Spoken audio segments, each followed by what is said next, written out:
Welcome to the first episode of a ComfortZone retrospective on Kidsnet Radio in partnership with These Days.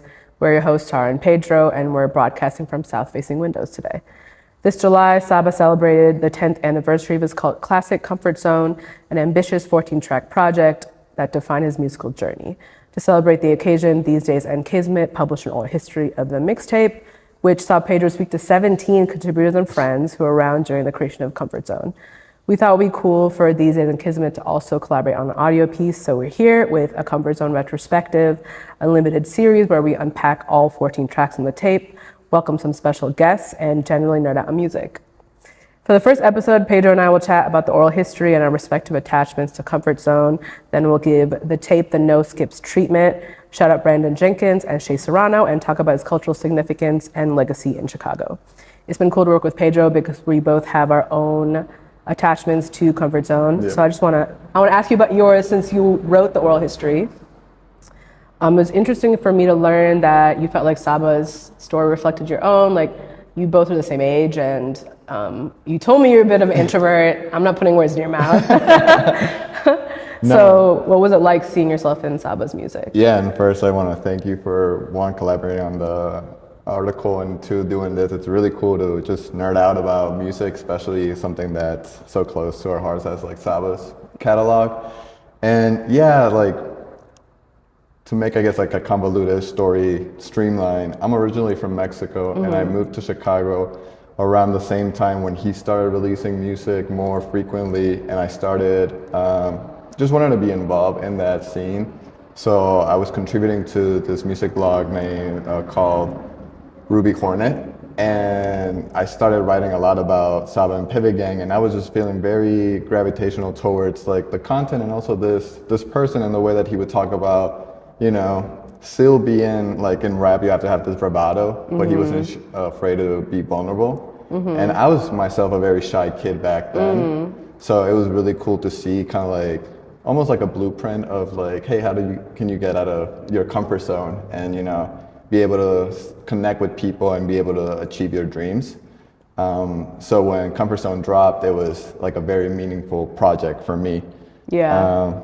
Can I ask you why it resonated with you so much? Yeah, it's funny. I mean, I don't really see myself in him because I don't really think we have that much in common. When I first found out about him, I wasn't even living in Chicago. I was living in New York, and you were interning at Complex, right? No, or maybe this was like maybe after. I just read about him on Noisy. I think I was already freelancing by then and was writing for Noisy, and so I was just looking at their site or whatever. But I saw a profile on him, and I listened to it, and I was like, oh shit, this is what they got going on. Because, you know, like Chance, Vic, Chief Keef, like I had heard all of them and I listened to all of them, but I don't know, something was different about Saba.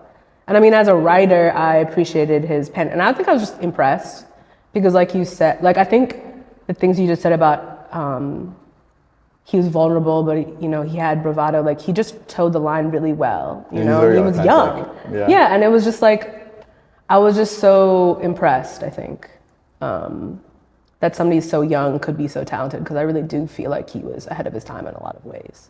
You know, definitely like Old Soul, or just he's been here before or something. You know.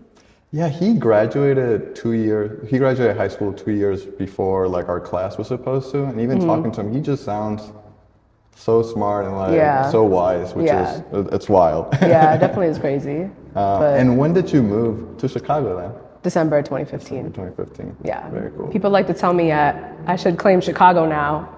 I do, but I'm still from St. Louis. Looking at you, John. Hey.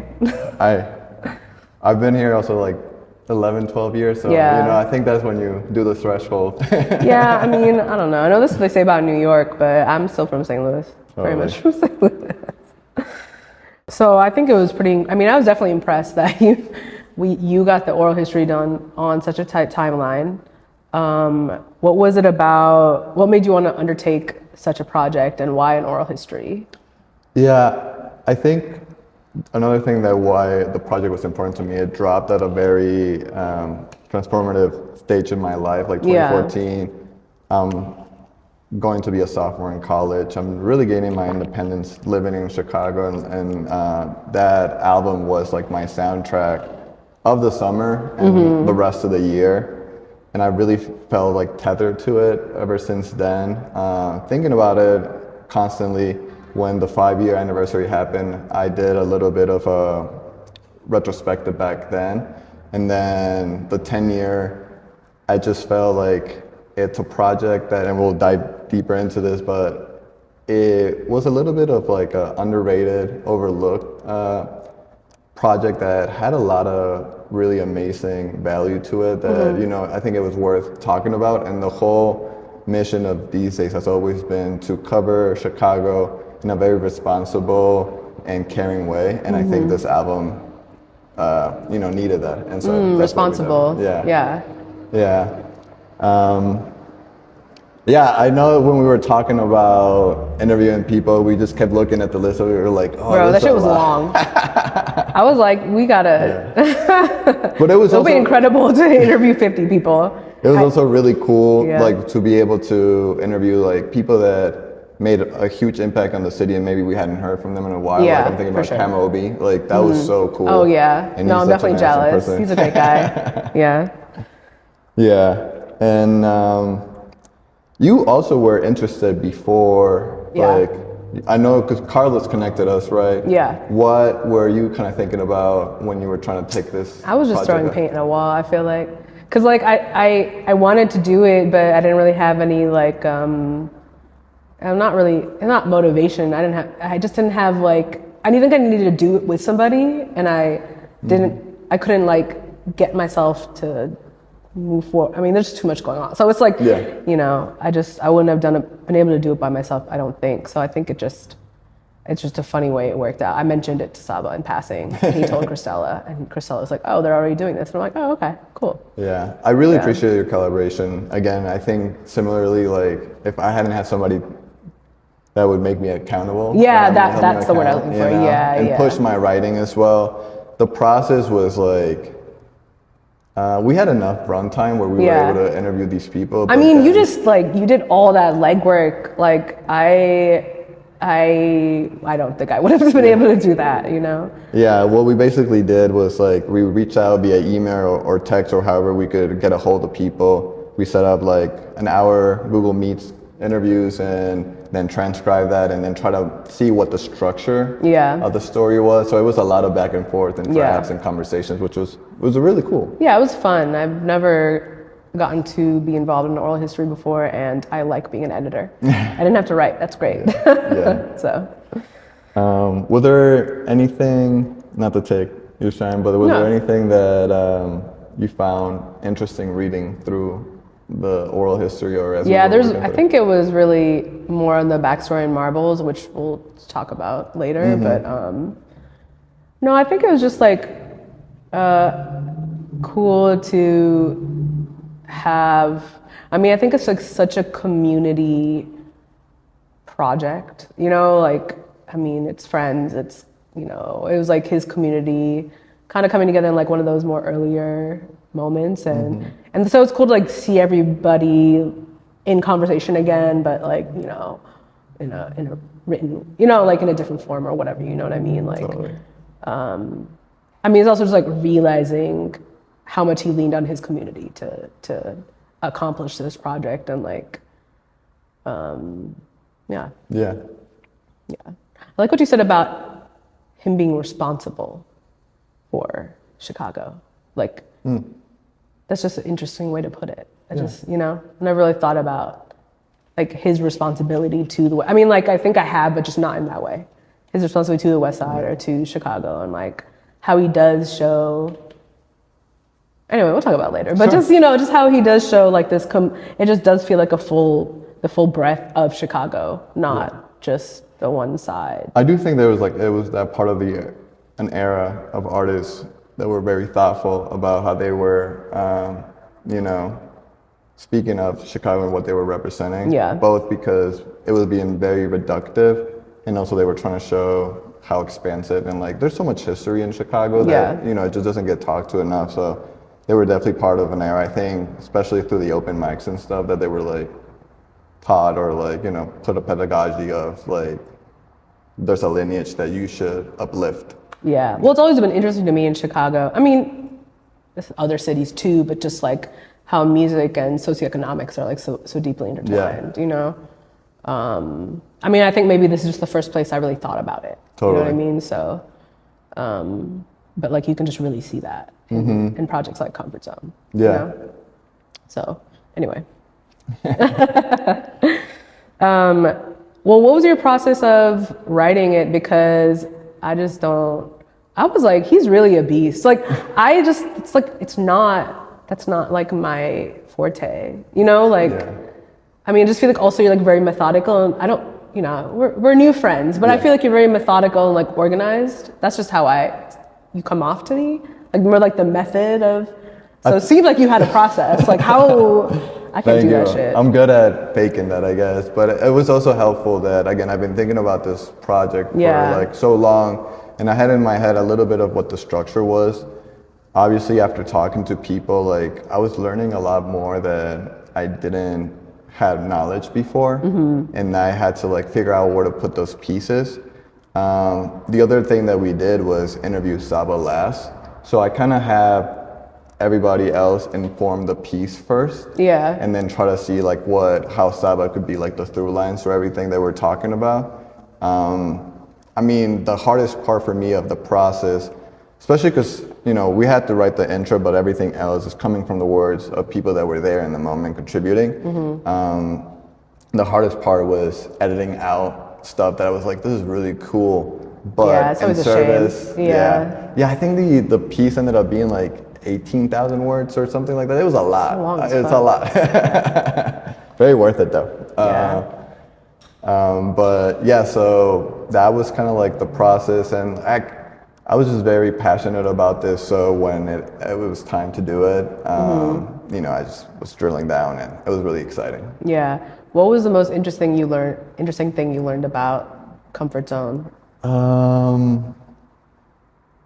There was a ton. Like, two things that come to mind is that he dropped the hard drive that was containing like all the music like a few months before it was supposed to drop, and basically all the files were like just that. I found that interesting too. So they had to redo everything from the jump, Saba and his team. And then what was kind of cool about that is I think like the years, because he spent like 2 or 3, maybe more years working on this project, but as he was working on it, how long did he take to recreate it? Like a few months. Jeez. And but I think because he still had like stem files, I believe, or like certain stuff, but I do think that he progressed as an artist so much throughout those 2 or 3 years that he was just like at a faster rate able to recreate what he already spent years trying to, you know, perfect beforehand, which was cool. Nuts. That's really cool. And then the other thing that was cool was, again, I love how history connects and communicates with like artists and stuff, I guess like lineage. And one of the people that I talked to, his name is Big Wiz. He used to go by Fat Boy Fresh, and he was a rapper in the late 2000s, early 2010s.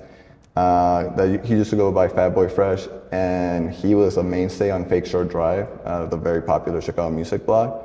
And he was also like a contributor. So I used to read his lists all the time that he would make on Fake Shore Drive.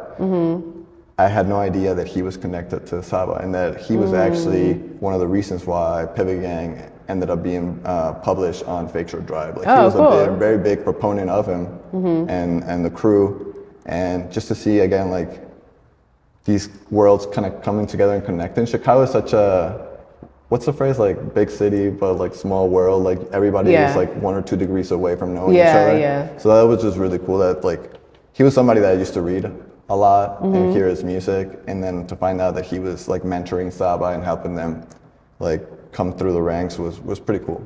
Okay, cool. Well, yeah, I mean, there's just so many like good details, good like, I don't know, Easter eggs and stuff. Okay, let's get to the fun stuff. So both of us love the now defunct podcast, No Skips, with Jinx and Shay, so we borrowed this format from them. So we're gonna talk about, sorry. Okay, so themes.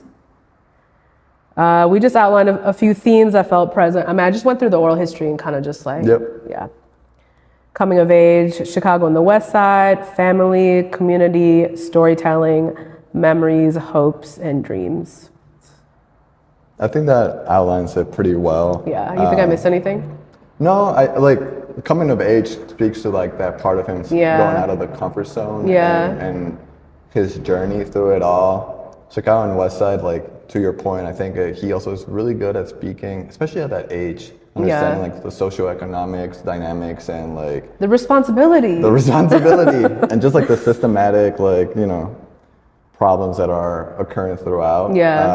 So yeah, very, very, very good, Liz. Okay, thanks. So you want to take us through the overview of what was happening at that time? Before we dive into the categories and what we love the most about the project, I first want to ground us in what was happening at the time, both on a national and regional level. So at a national scale, the 2010s saw the rise of the blog era, which was basically a time when physical copies and like traditional music sales were declining really fast, and the music industry didn't know what to do. Primarily because they couldn't make any money off of it, but also because there was this whole ecosystem online that was being created of underground websites and blogs that were curating and basically showcasing the next new music. And also iTunes was where people were buying their music at that time. So it created this really interesting dynamic where being part of the music industry wasn't as much it didn't give you as much impact as like blogs did, at least from the perception of the youth, you know, back then. And I remember like getting a gold or platinum plaque on DatPiff meant just as much as being placed on the billboards back then, you know? Or if you got a placement on Dope Boys, Not Right, or Ill Roots, like a lot of people would say like, oh, they would say like, I made it. This is my moment. So it was a really exciting place to be at, where like new stars were breaking out and didn't have to follow the same, I guess, like traditional format that had been happening for like past 20 years or so. I want to ask you, do you remember what were your like favorite music discovery or go-to sites for music? Man, definitely DatPiff. There was like a St. Louis one called May Monarchs. Okay. I wrote some down. I forgot them though. I think I mentioned two Dope Boys for sure. What's that other one? I think I mentioned Gorilla versus Bear or whatever. Potholes in My Blog. Potholes in My Blog was really good. I wrote for that one too. That had really? me hyped. Yeah, I wrote for that when I was like after college. And then obviously later Pigeons. You know. Pigeons and Planes. Yeah, but Tumblr. Yeah. Tumblr was such like a big pre-Twitter shit, you know. So Tumblr was a big like place for curation and taste making. Yeah, like, for sure. that's where the real. I found a lot of stuff. I found a lot of things on Tumblr, which is, you know. Well, and then also going into the regional level, like there was those big blogs, but I think also Fake Shore too, though. Fake Shore Drive, Fake Shore Drive, and Ruby Hornet like were big drivers in the city and showcasing what the talent was.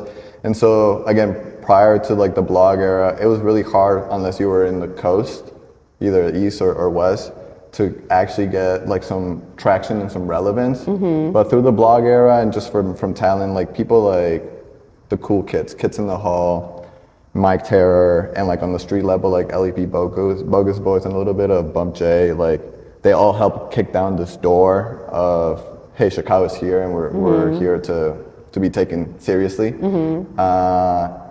And Ruby Hornet and Fake Shore Drive were like big proponents of that and were really like innovators. Alongside, like there was also Go Where Hip Hop and Go Ill. There was just like a really cool ecosystem, even regionally, of being able to uplift art in the city.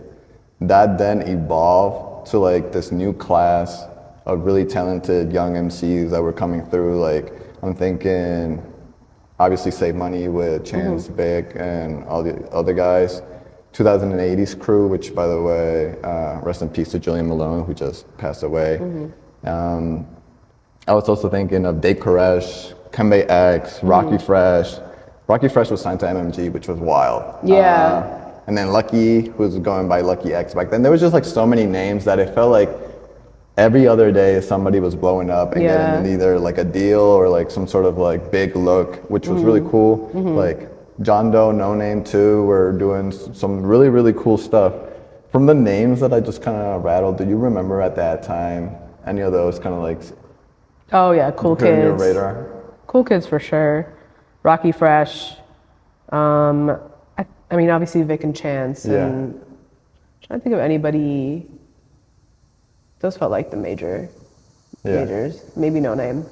The Cool Kids have arrived at a point. Oh wait, Little Sister. Little Sister? Wasn't that Kids Kid These Days? Sister. No, but also Little Sister. Kid Sister, Kid Sister, Kid Sister, not Little Sister. But that's whose sibling? She dated A-Track. She's the sibling of... Her sibling's also an artist. Oh yeah, DJ, the DJ. Sorry. No, you're good. Kid Sister, yeah. I was listening to Kid Sister. And oh yeah, and Kids These Days. Yeah, that's a good one. They were doing a lot back then. Like, Yeah. Yeah. and yeah, you can still feel a lot of their influences, all these people to this day. Around this time also, drill is kind of like blossoming and establishing itself as a fully formed subgenre, and it was generating headlines across really the world for like its nihilistic and violent content, but also for spreading like Chicago slang and just like very innovative sounds. Like, again, that's another thing that's still very prevalent in its influences to this day. Yeah. And it started with King Louie and his friend Pac-Man, who invented the subgenre, and then it led to guys like Chief Keef, Lil Durk, G Herbo, and Bibby just like taking over the country. Again, back then it was really hard to measure their success, but like they were still charting in a lot of really cool ways. By 2014, Chicago's music scene had surged into the mainstream. Chief Keef, King Louie, and the drill movement had become a global cultural export. And Chance and Big Mensa had just kind of been established as the next Kanye West. Meanwhile, on the west side of Chicago, there's this group called Pivot Gang who, you know, they were doing their thing in the open mic circuits and very respected through those circles, but still very slept on beyond that, and I think still slept on to this day. That group obviously involves Joseph Chilliams, Fresh Waters, motherfucking Mello, Squeak, John Wall, then Dinner with John, and of course, Saba. They dropped tapes before ComfortZone, but it was ComfortZone really what like, you know, made them kind of like plant their flag and say like, we're here to stay. So with that, Saba's kind of spearheading that movement and being at the forefront, even though I think they all lead the group in different ways and in different forms they contribute to it. That was like the moment I think where like people really started looking at them and like keeping an eye on them. Yeah. Where were you when you first heard ComfortZone? So because I was covering the scenes before that, it was actually a really cool experience being able to see how Saba used to perform a lot back then. And I think that was part of the rola that like him and his management group back then, John and Jake Cuevas, used to like really stress about doing shows every week basically.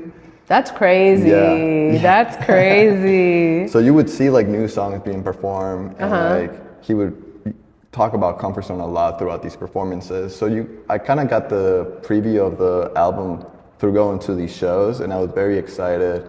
I also had the chance to go to South by Southwest that year, and Saba had a show not in the Austin, actually downtown area. It was like really far out in the suburbs, and there was no way for me to come back into the city. And they were really nice, John and Jacob, to give me a ride back so when I was in the van, I heard a little bit more from the project and like what they were thinking and stuff. And then the day of, or I think the day after that the project dropped, they did this really cool listening party at the Box.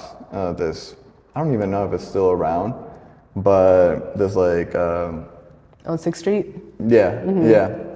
And I got to hear that live and see how people were reacting. It was really cool. And again, after that, it just became like my soundtrack to the summer. I was everywhere I was biking or everywhere I was walking to, I had the album in my headphones.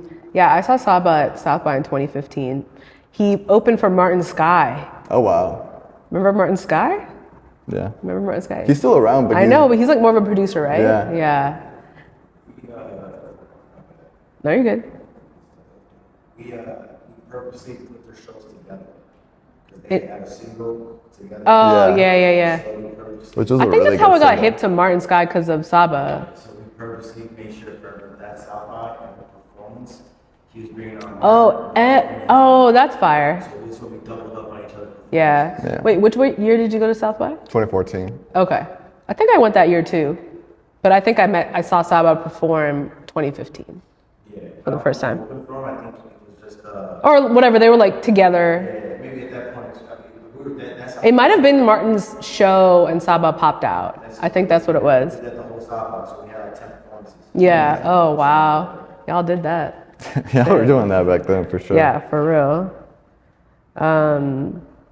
I do like to joke that that comfort zone is the reason I moved to Chicago. Oh, really? I mean, it's not inaccurate. Yeah. It's not completely accurate, but it's not inaccurate. Isn't it cool though that like, I agree. I feel like it had so much passion for the city and so much love. I just was like, hadn't really, I mean, I was in New York, but I felt a little bored, which is maybe crazy to say, but I don't know. I just felt like something was happening in Chicago and I was curious, you know? And I didn't really need to be anywhere. So I was just like, you know. And you moved 2015? Yeah. So I did a little soft move, and then I signed a lease in December 2015. Very cool. But no, it was really, you know. And then I drove to New York with Saba and Cuevas and everybody, you know. Yeah. The times. Can you talk a little bit about that? That was really cool, actually. I remember reading that profile. Yeah, God, I should rewrite that. That's probably embarrassing. But I got a spot in the van because No Name dropped out. And They were doing a show in New York. yeah, at SOBs, which, you know, like, you know, it's like Reggie's, right? Or it's like the first place you're supposed to perform at, and when you like your first serious New York show. And he performed photosynthesis, like an early version of it, and it was so good. Like, I just remember that.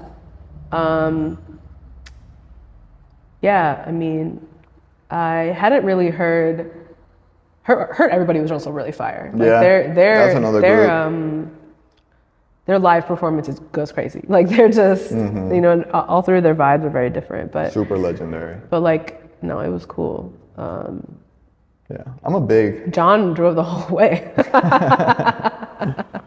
New York hater, so I'm glad that you made the move to Chicago. I love New York, so none of that slander around me, sir. Actually, no, you can say what the fuck you want. Yeah, you're in I love a little Chicago now. debate.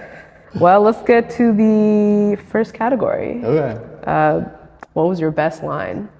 I put in Marble, which again we will talk more about this. This is an amazing song, but he has this line that goes, Shorty taught me a cool handshake, and I thought we made it up. Got to high school and realized we was just shaking up. I see my reflection when I look into the heavens. Marbles in my pocket while the sun is setting.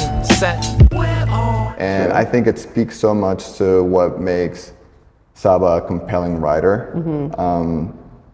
He's letting you into like a very personal moment that I think can be a general experience to a lot of people that grew up in either the west side or the south side or just neighborhoods in Chicago. And it's both like, there's a little bit of innocence in it, but in a world with like real heavy consequences and real world issues, you know? And just the way that he's able to evoke that in these two lines. And it also speaks to the relationship that he has with his stepdad. It's just very, very cool and very, as a writer, very impressive. Yeah, I mean, I think it's interesting for him to have those moments of innocence because I feel like he just had to grow up fast, you know, and it's nice to have those like glimpses of he's still a kid, Yeah. you know, with all the things like kids in Chicago or growing up in Chicago, you have to like deal with certain shit, you know, And I at think, a young age. Yeah, and I think that often shyness gets confused with like being aloof or like Reserved. not even because you can be reserved, but like Saba has seen shit or like he's lived, Yeah, oh, you okay, know? yeah. Like he's not just because he's shy doesn't mean that he hasn't actually had to deal Like with naive. the real world. Yeah, Okay. naive. You Yeah. think people equate naivete and shyness? Yeah. Okay. Yeah. Yeah. Like they don't because they're not speaking up or they're not acting. You Yeah. know?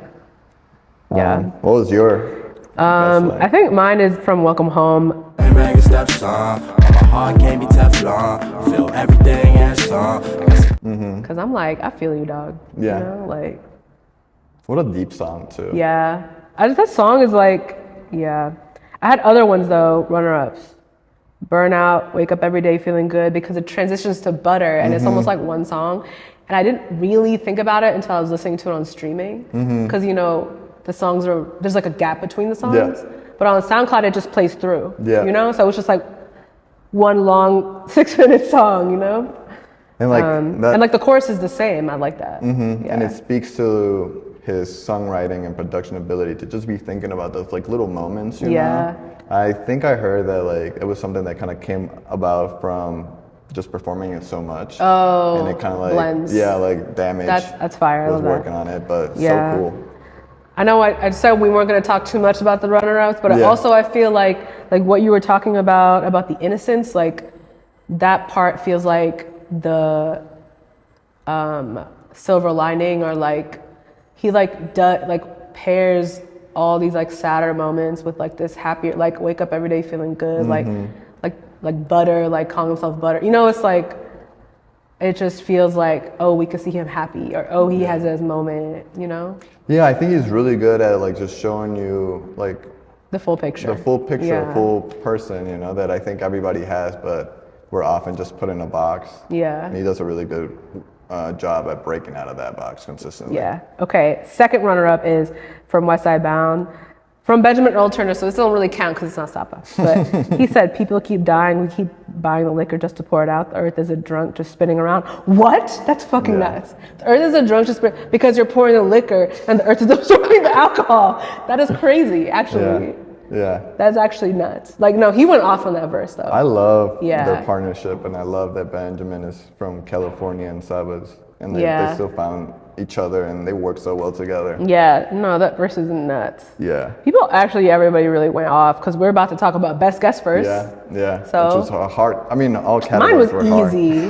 Mine was easy. Go ahead though. I have to go with Erin Allen Kane and her hook on Burnout. That's I think fair. that's so good. Hey universe, don't come at me with your bullshit. Your nonsense, your issues, can't handle it. These problems keep me up at night. But in the end, they're just problems and everybody got some. I like the story from the oral history. Of her, just, Yeah. you know. She was like, I don't have Wi-Fi. I had to go record. Like, I had to go steal Wi-Fi. I don't know, whatever. But She was truly in oral history. She talks about how she's truly living in burnout, like, you know, trying to manage school, trying to manage like a Very low-paying meta. job, Yeah. rent, having to work out of a coffee shop and Yeah. stuff like that. So yeah, like you can really feel it, but it's also like that could really be a top 100 like Billboard record, and I Yeah. believe it because it's such a great song. I mean, and you great truly rap. do feel good when you Yeah. listen to it, you know? Yeah, even though it's dealing with like, you know, it's like, damn, he got locked out of this girl's house. Oh, on the yeah. south side. That shit crazy. Like he's still talking about real He's like, I'm not stuff. even from the West Side. Yeah. South Side. I'm never coming back here. And then my runner-up is Tree for y'all. And even if we don't get rich about this bitch, we don't get ticked on Priceline quick enough to where they jump way up. And you can't afford this shit, and we still gon' do it, my nigga. We still gon' screw on them bitches a couple. It's so cool to have like an older perspective, and Tyler speaks about this too. Like they have similar backgrounds and stuff, and he's able to talk about it from like I think like a more mature. Is he from the West Side? No, he's from the North Side actually, Okay. Cabrini Green. Okay. But you know, he had like the same similar group of friends, and that whole song is about, you know, being there for your friends and your community. And I think it speaks really cool in a way. And I think like now Saba can't be that far off from the age when Tree wrote that, which is kind of crazy to think interesting. about. Yeah. Mine was Freshwater's on Scum. Feeling regal in my old school regal. Listening to Seagull with a couple of my amigos. They were speaking about the evils of the windy coast. That's too many for me to mention. So here a dose. No dab or do ya. Too much sab or school. You're not even gassing them up. Each track hit harder than a Mac or a truck. You don't hear me though, my music too up. Aquatic with the flow. Can't see, can't touch. It's upholstery too much for a degenerate. Too much mixing with the lifestyle of the barge. Purple rain, your broad. Hate the game cause the play ain't do it. School's closed and got the May into it. Keep hearing light skin ain't in. Every time I hit the scene, they say dark be the trend. Oblivious to the fact black has skin. You see people, I be seeing my twin. Too many losses got me focused on wins. Church. Like, period, mic drop, et cetera, et cetera. I mean, first of all, Freshwaters is the man. And second of all, it's like the audio quality. Obviously, he was like incarcerated then, so like the audio quality just lends that. It's like he's like removed, like far away, but you know, like he's one of the people who started Pivot Gang, you know, so he's not that far. You know what I mean? Yeah. And like obviously he snapped on the verse, and it's Freshwaters. So that's it. He has like a coolness to him. He's just like the coolest. He's like the coolest cat. I don't even use that word, but he just like describes him, right? Yeah. He just like, and you know, he says church. Yeah. I don't know, and it's like he's world building in that moment because now, you know, I mean, that's his whole like phrase or whatever, you know. So and like that was another one, like hearing the story of him, like he was actually incarcerated at that point. Yeah. And he had to like, it's not a filter or whatever. Story. It's like it's actually him on the phone trying to rap on one take before like it gets cut up or whatever. And then I love when he was like the security guard came and played it for me. Yeah. Like that's just what a story. And my second is Benjamin Earl Turner, but you know, he just snapped. Yeah. Animal beats, and so I Dr. Doolittle them. My pseudonym is Jim. I stay working it out, killing the fear and the doubt. People keep dying, we buying the liquor just to pour it out. The earth is a drunk, just spinning around. I'm about to make skeletons. He really went crazy, and his verse is very long. He went crazy for a while. Yeah, you know, so. Yeah. There's a lot of like rap going on in this project, which is really cool. Okay, so next category, best slow burn. And to give some context, slow burn in terms of like songs that we at first didn't love or get, and then they kind of grew on us one way or the other. Yeah. So what was your? Oh, Marbles. Marbles? You can't get paid in the earth this big, you worthless kid. Time to take action, affirmative. No more games like refurbishing, I'm only 9, but I'm turning 10. Bump some alternative like I ain't never heard of this. Shorty, let me burn the disc. Keeping his head above water like he learned to swim. Of course, that's when they try to murder him. But only, I feel like it's like, I would recently say that's a slow burn because after, and this was the interesting thing I think I learned in the oral history is that it's about his stepdad. And yeah, it's just personal, but I never really noticed how personal. Yeah. I think that was really interesting to me to learn that and then to like kind of look at it again with renewed eyes. You know, I love that song. That song is so good. For me, it was Time Zone. First things first, realest niggas moving silence. I've been quiet, I'm a cotton pick, I'm buying. And my mommy had a bias to a pint and apologies. Y'all ain't there did me like William and Hillary, my really read. Yeah, that's the first song. Yeah, that's crazy. And that's kind of the reason. It's not that it's, you know, a bad song, but like it's actually an amazing song. Yeah. The problem was that in my head, I had like this idea of what the intro record was gonna be like. What was your idea? More like Burnout, more like, hey, like this is my, you know, kind of like the establishing shot of like, or like what the thesis statement was going to be of the project. I think Burnout does that a little bit better. Throughout the years, I kept listening to Time Zone. I was like, no, this also speaks kind of like, you know, who he is at that juncture in his point in his life and like where he's heading and what he's trying to do. And then as I was talking to people in the oral history, they all kept talking about the production on that record. I'm more of a lyrics type of person and you know the song writing aspect of it.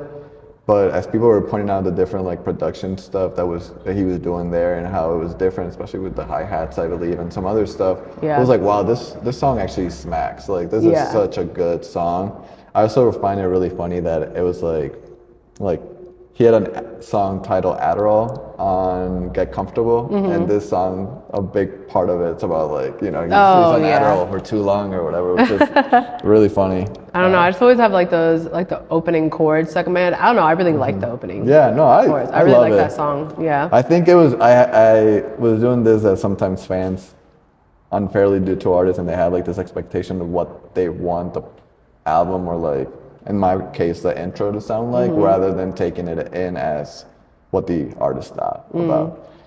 Yeah. You're that kind of fan? Damn. I used to be. I'm just kidding. Okay, best song in the whip. Important, very important. I will say, caveat, that I'm not in cars as much as people. Okay. I do public transportation a lot, bikes. But I have been I have listened to ComfortZone in a car and 401k. Marathon, that's 4K. Some niggas sold they self for just 4K. I traded 401k for an 8K. And bet I'm not hungry the next day. GPA don't. That beat it's so hard. Yeah. It's so hard. Like back then, same with Born Ready Productions, right? He now goes by Flex Lennon. Like he really elevated that. Like it just hits so hard. Yeah. And Sabbath also. I don't think we had heard him like that energized, or like there's a little bit of anger behind that's really gravitating and really cool. Yeah. Mine was Comfort Food. Comfort Food? Yeah. But I might show up to the function in a tinted Hummer with a Zoe Saldana, just let Benny Hannes. Might cut her off right after summer, I don't really wanna keep it 100, she just a prima donna that's on a scholarship. Say she do this as often as the apocalypse. I told her say that shit to a floppy disk. Girl, say that shit to a floppy disk. I just really like, I feel like legit went off, but I also just really like, at the end he's like, girl, say that shit to a floppy disk, which I'm about to tell people when they are talking straight up bullshit to me. I'm about to be like, say that shit to a floppy disk. I'm probably going to be talking to millennials, so they'll know what I'm talking about too. You feel me? I'm really sad that the first half of that song is not on like DSPs. It's not? No, they took it out, I think, for the sample clearance aspect shit. But I think I listened to it on my download. I have it downloaded. Oh, then you can still, it's on SoundCloud, Audio Mac, you know. I think that's like, I still have the original download in my iTunes, so it's in my Apple Music. So it's like in my library, so that's what I listen to. Yeah. No, so for me, it didn't really make a difference. It was on DSPs and which is cool, but I already had it. You know, I didn't have to go on SoundCloud. I think it's a great excuse to celebrate it. Absolutely. I feel like this new generation has, not to sound old man, but like gotten too lazy. Like, you remember when like you had to go to Hulkshare or whatever and like download MP3s and you didn't know if you were gonna get a virus or a real song or LimeWire? Like they don't know about that I was anymore. more on the LimeWire, BitTorrent. They don't know about that life anymore. They just get it served. I'm aging myself. Okay, underrated song. For me, what I feel is the most underrated song is Marbles. Yeah. I feel like her arm, they call him shorty, I'm a shorty, damn near his height. You get out of the car, you hitchhike, you ain't riding with us. You can die, my nigga, I don't care if I'm 5, my nigga. But everybody like you accept me, and you trying to accept me. Should it be easier? People don't talk enough about the storytelling, the fact that it really tells like a thorough story of how he meets his stepdad, how they start bonding, and through that, he also does a really good job of talking about the West Side and like what life is like there. Yeah. The hardships and like also like where they go out to eat. I think that he shouts out El Gran or whatever. So through and through, a really great record that I don't think Saba fans talk about enough. Yeah. And it shows the penmanship, but also Joseph Chilliams is such a great producer, and that beat is so cool. I also love how, it does this imagery thing with marbles and connecting them to like the universe. I think about that last scene in Men in Black where like it starts zooming out, and then you see that the world and the universe are just like these like marbles that are being played by aliens. the beat to me sounds like Oh, that. that's crazy Yeah. connection. Yeah. I love that movie. Yeah. For you? Yeah, mine is West Side Bound. In that life, you could be living and never get right. If you looking down, how you put up a fight. Pick your head up, never let up, never said once it was gonna be easy. West side, raise me, I should get that shit. And I feel like it's the most slept on of the West Side Bounds because there are 3. And everyone loves the third one, but I feel like the first one is excellent. I definitely sleep on it. Yeah, because I was listening to it again. I feel like that was a contender for the whip. 401k was also a contender for the whip. But yeah. Very cool. Okay, best non-music thing associated with this album. Yes. I have my option, and I have some runner-ups just because it's such a fun category. My top one is that Alright, just drown out the ant farm. Used to rock Fat Farm. Used to watch Cat Dog. Now you a rap star. Cause the vocab stuff. Head in a lap with the rope. it was around, he was making this record around the time that he was going to Colombia and also dropping out from Colombia. Excellent reference. So there's a lot of references to that. Yeah. And like he's just talking about, that school is not his thing. He's trying to do these other things. So that was really cool. I mean, I just think it's a running joke here that I just feel like every artist I've talked to in Chicago who's gone to Columbia has dropped out. Yeah. I feel like I know less graduates than I do people who graduated. I know 2 graduates. Yeah. And I know feel like I know at dozen. least 1. 2. Oh, 2. Oh, you dropped out? Oh, 3. You then I know graduated? 3. Oh, John go also. off, John. But yeah, most of the people that I know dropped out of Columbia. Yeah. And then my runner-ups is just him and Joseph Chilliams apparently are really great basketball players. Oh. And he has a ton of like basketball references. Well, not a ton, but there's enough there that like it's You kind of notice cool. it. Yeah.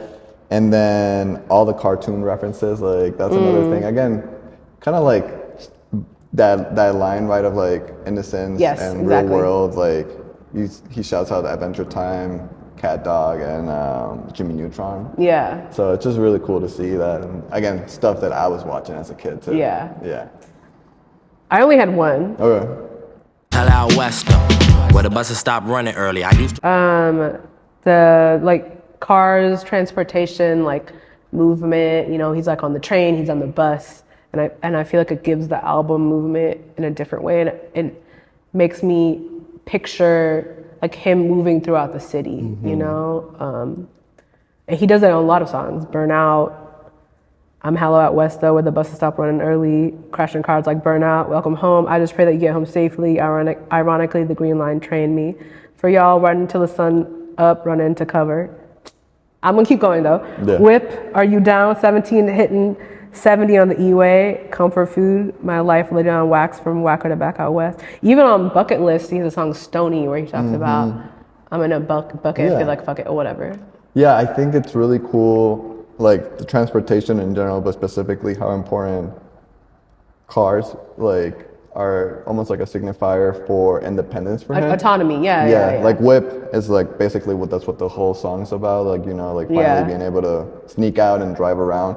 And then to me that kind of connects to Stoney, where he's like, hey, like it's just me and my friends in a car riding to to our next adventure, which is cool. Yeah, and it's just like a narrative piece. I don't know, it's interesting. Man, best song. That song.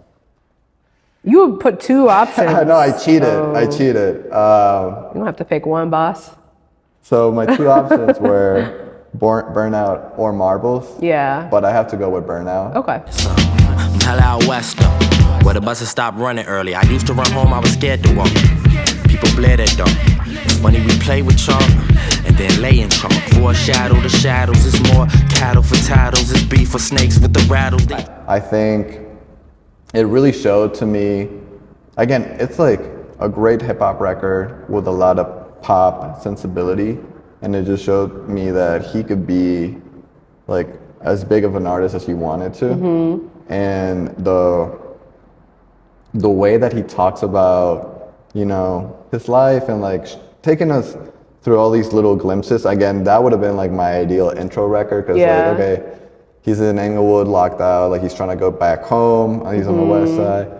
He's like referencing Mace Windu, and just like he's a little bit nerdy with like the Star Wars references. So it just really shows him as this complete person. And Erin Allen Kane, she is such a talented singer. It just blew me away. Yeah. And he would perform that song as like the closer in a lot of the shows, and it was so cool. Yeah. Mine is Whip Are You Down? 17, living out a dream while these niggas wanna sleep. 17, I'ma steal the keys while my mama going sleep. 17 with a new love for the street. Because I remember getting my license and taking my mom's car, and she's like, "You're not allowed to drive anybody." What do you think the first thing I did was? I went to go pick my friend up. Yeah. And my mom had a Lexus, 92 Lexus Burgundy. I don't know, I have it tatted. Like, wow. Yeah, like that shit was, so I get it. 17 going 70 on the E-way, I feel you. We would just get into the most mischievous things. I would drive my car out of the city, without telling my mom. I would just do whatever the fuck. It's like I remember when I moved here, I didn't have a car, and I got a car in 2020, and even like being in like 30, like I felt autonomy again, and it's just like, but having that autonomy when you're a teenager, next level, like I remember that feeling, so. It's very cool. But plus like the chorus, and then like I think it was Ken Ross who produced it, and he was like, "Oh, it's like my favorite song." Like, he's talking about the chorus being like, I don't know, he said like pure pop, pure candy pop or some shit, and I was just like, yeah. There's a lot of emotions in that skirt, It also, they did a really good job at making you feel like it's late night, and like even how he's talking and stuff, like you really feel like you're sneaking out. With him, it definitely is really, because I heard it like 10 years ago, so I was in my 20s, and that was still fresh enough, but it's a good feeling. Okay, most Chicago thing about the album. Yeah, so Transplant, I don't know how much my opinion weighs, but I had obviously the people dropping out of Columbia. Yeah, no, that was excellent. Honestly, that one might win, Yeah, it just like, you see it happen so often. It's really funny. Yeah. But then also, I really love the line in United Center when he says, "My backyard was the madhouse on Madison, reincarnated in the Mason. Time don't wait, now they face." That's also excellent. Yeah. Obviously a reference. That whole song is literally the most fucking Chicago song. Yeah. But it's such a cool like reference of like the old United Center. Before they tore it down, and then when I had the chance to go to his grandma's basement for like an interview, actually back in 2014, around the time he dropped the tape, I went to his grandma's basement when they were recording a lot of the music, and we took some photos in his backyard, and they had a hoop. So I feel like a lot of them were just playing basketball in his backyard back then, which makes the connection really cool. Like, that's where they were like envisioning their dreams of like what they wanted to do growing up and stuff like that, which was sick. I like that. There's like a double entendre, maybe triple in this line, which is really cool. Yeah. What about you? What's your most Chicago thing? I mean, I think it's the comfort food line. Damn, my life literally on wax, from whacker to back. I mean, we all know Wacker's a bitch. Lower Wacker, worst place on earth. You don't get a signal. No signal. You get lost. You're a true boss if you know how to get out. Yeah. There's levels to this shit. They do underground like streetcar races there that just like scares me, It's so dark down there. Like I would never step foot outside a moving vehicle. One time I had to climb the stairs. I wasn't alone, thank God, but that shit was scary. That, again, he's so good at imagery. Yeah. And that line is superb. I mean, you could just, that again also speaks to like the movement, and just like I can envision, especially now that I live here and know, like Like I can only imagine being from here, being from the West Side, having somebody from the West Side say that shit, and you're like, damn, bro. And then, but like that shit's that's outside Chicago now, though. You know, like, he obviously has fans outside, and like people know something that just feels so Chicago to me. This other one is crazy. City cold, think you need a coat, but you really need a vest. On westbound down. That one had me fucked up. Yeah. That one had me fucked up. Yeah. I'm not gonna hold you. It's deep. It's deep. The other one wasn't as deep, but this one's deep. I mean, no, they're both deep. Yeah, it's all deep. Because I'm almost, not to go back on the comfort food one, but I'm almost imagining, like, you know, on Wax when you have the vinyl and like that too. Right. Like, yeah. That's how Wagger feels too. Like you're on going to the west side too. Yeah. That's crazy. Yeah. Well. Should we talk about the legacy of the project? I mean, we're kind of speaking to it on, like, the West Side had produced rap stars before, including Lupe Fiasco, Twista, Do or Die, and Crucial Conflict. But few had invited listeners into this part of the city with as vivid detail as Saba, and none had really repped it as hard as Pivot Gang does. Yeah. Which was really cool, and I think it has allowed other artists from the West Side and other parts of the city, but specifically from the West Side, to take a lot of pride in their neighborhoods and like their area code, I guess.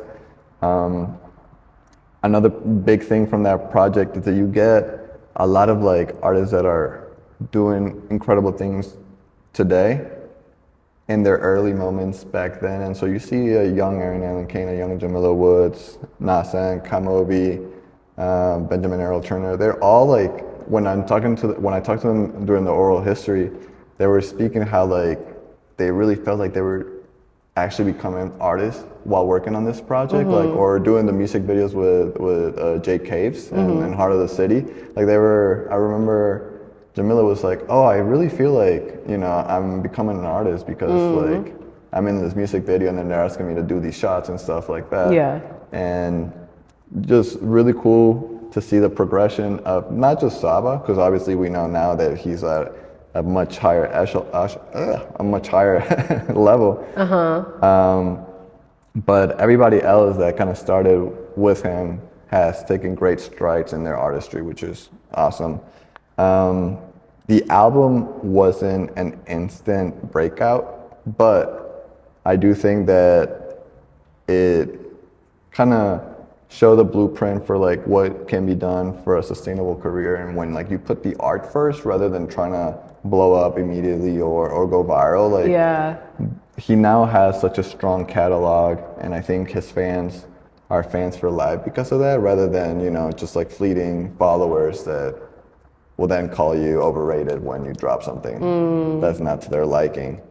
And then finally, I really think you can't speak about ComfortZone in this era without speaking on John Wall and Squeak, who tragically were murdered and passed away a few years later, but they play such a crucial, everybody in Pivot Gang and everybody around Saba at this time played a crucial job in him being able to make this record. They were both mentioned in the same verse on West Side Bound Down. Yeah. Oh, that had me fucked up. And then when I was reading it yesterday. And then there's that, and then Squeak gets a shout out at the end of the day in the United Center, I believe. And John was just with him everywhere they would go to. Jay Cape showed me like some footage of Saba recording some songs, and John just went back there, you know? Yeah. I remember him always being like the most encouraging person to, I was gonna say Pivot Gang, but everybody that he kind of like met, like he was just really that type of person. Yeah. And I don't think Saba is able to ever make a ComfortZone again. One, because he's just like a bigger artist, an adult that has to take care of people around him, but also like there's these people that played this really big role in his life that are sadly not around physically, truly, rest still in around peace. spiritually. Yeah.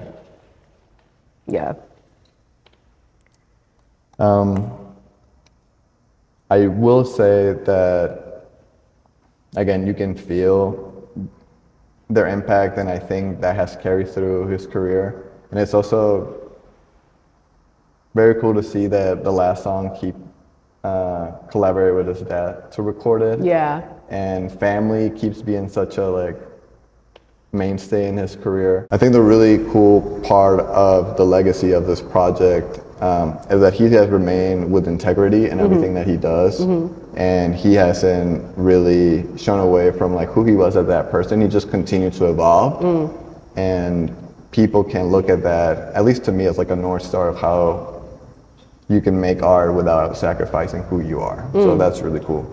Yeah, that's real. Cool. Thank y'all for tuning in to the first episode of a Comfort Zone retrospective with Kismet Radio and These Days. On the next episode, we'll dig into the first two songs from Saba's project, Time Zone and Burnout. Till then.